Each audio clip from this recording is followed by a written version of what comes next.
Hi everyone, welcome back to our Koso Kitchen. My name is Eriko. I'm a holistic nutritionist. Today I'm going to show you how to make caramelized ours Koso banana. You need ours Koso, banana, butter and sea salt.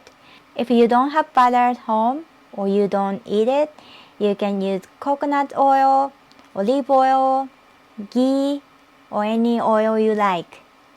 First, slice one banana, about half inches. Heat a pan, add half tablespoon of butter into the pan.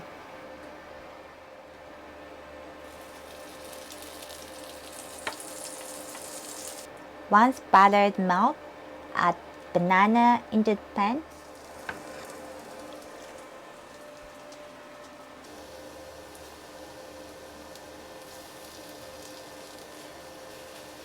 When both sides of banana become brown, it's done.